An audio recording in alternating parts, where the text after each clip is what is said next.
Jadi hingga pukul 9 tadi PT POS sudah menyalurkan BLT BBM di 482 kabupaten kota dengan jumlah 12.701.985 KPM. Diharapkan minggu ini PT POS sudah melakukan pembayaran BLT BBM minimal 90% dari target KPM, yaitu sebesar 18.585.000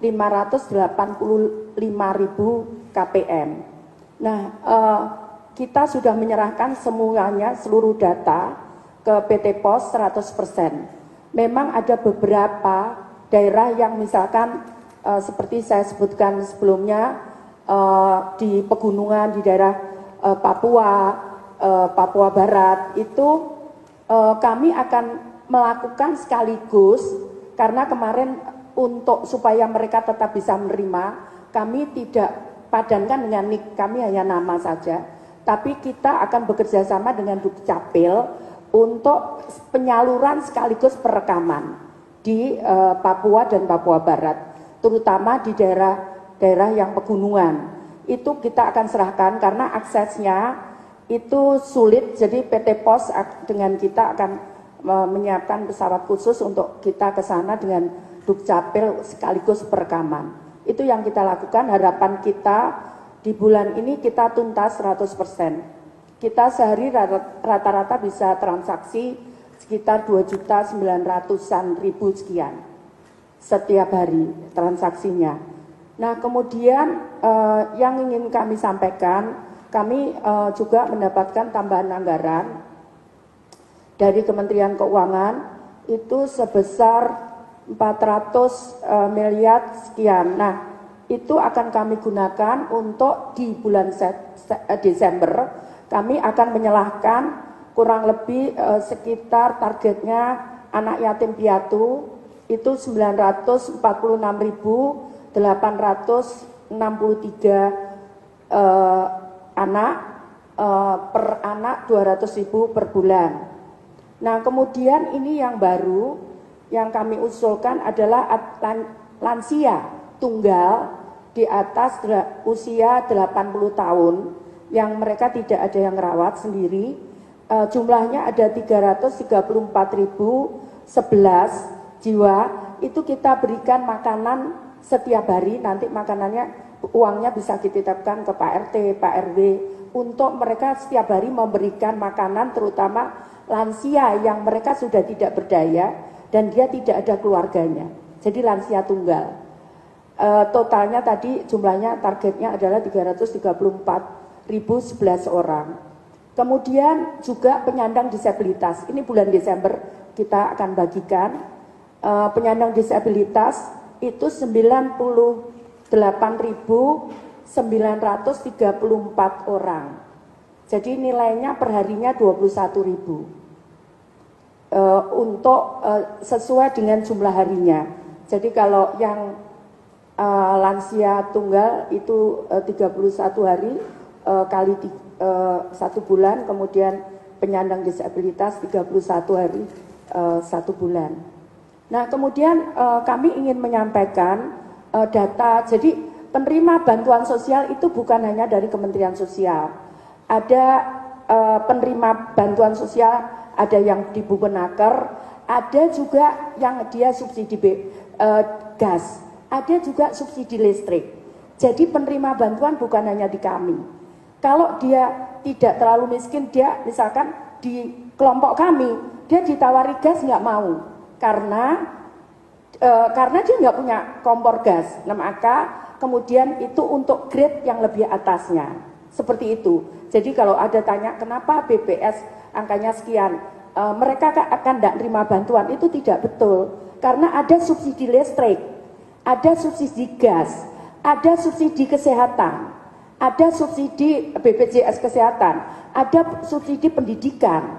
Jadi kalau mereka tidak terima bantuan itu tidak betul. Kami menangani masalah data ini dengan Kemenaker sudah kita matching dengan data kita supaya tidak ada double, sudah clear, kami sudah bisa sampaikan ke Menaker. Kami juga rutin memberikan data ke BPJS Kesehatan. Jadi kita cleansing kemarin sekitar bulan Oktober tahun lalu itu sudah clear kami, bahkan untuk ini KPK menilai kami 100 untuk PBIJK untuk kesehatan. Kemudian yang berikutnya, jadi pada saat awal saya menerima data ini memang tidak ada desil. Dan menurut kami kenapa? Karena setelah itu memang kemudian kan ada COVID dan sebagainya, sehingga kami harus menyalurkan juga. Nah, permasalahannya untuk apa kita juga lakukan itu di Kementerian Sosial?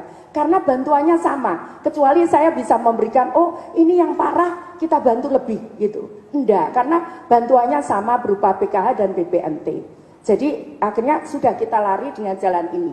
Nah, tapi yang utama adalah kita kembalikan sesuai dengan Undang-Undang 13 2011 bahwa data itu berasal dari daerah.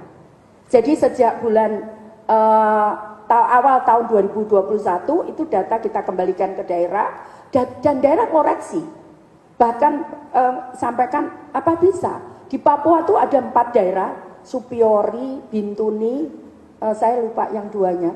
Itu dia sudah melakukan pembenahan data 100%. Jadi itu dilakukan kita kembalikan, tapi yang ganda, yang itu yang kita tangani. Berikutnya seperti itu. Ini ada pertanyaan itu Bapak, mohon maaf. Kemudian yang kemiskinan ekstrem, saat ini kita lagi padukan, tapi kami sudah berjalan. Jadi kami sudah berjalan mulai bulan kemarin 3 bulan yang lalu kita sudah tangani. Jadi perilakunya bukan hanya dia menerima bansos, tapi kita perbaiki rumahnya, kemudian kita berikan usaha. Mereka pengen usaha apa? Misalkan itu tergantung mereka. Bahkan sekarang ada yang sudah pendapatannya 6 juta. Mereka siap. Nanti tahun depan mereka tidak terima bantuan sosial. Itu dari miskin ekstrem. Seperti itu kira-kira. Kemudian karena kami ada 2. Jadi whistleblower-nya KPK itu ada di kami untuk cek bansos. Terus kemudian jaga bansos. Karena banyak sekali maka kemudian silakan, kami punya comment center 24 jam. Jadi di situ bisa telepon, bisa langsung ditangani karena banyak sekali dari Menpan 1, dari KPK 2, dari kami 1. Jadi ada 4 pengaduan ini, belum usul sangga dan sebagainya. Saya kira begitu. Nah, ada kondisi yang memang tidak stabil, tidak seperti biasanya, maka kemudian diturunkan BLT BBM. Ini kan bukan terjadi hanya di Indonesia, tapi di seluruh dunia. Jadi makanya kemudian diturunkan BBM.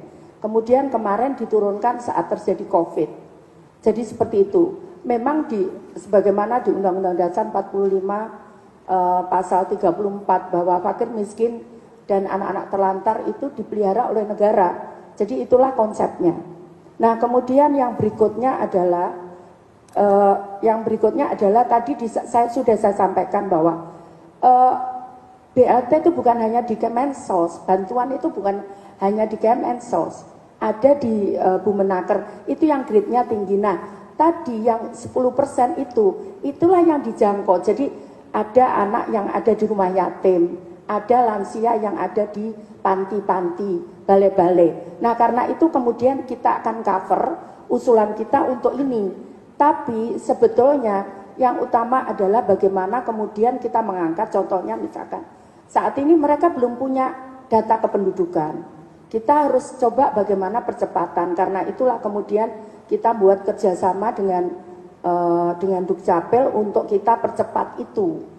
Tapi memang ada harus keterlibatan semua pihak, bukan hanya pemerintah pusat, karena misalkan data kependudukan itu juga ada di daerah. Kemudian keterlibat di provinsi. Nah, itu yang kita harus kerjasama. Tidak mungkin semuanya bisa diselesaikan oleh pemerintah pusat begitu.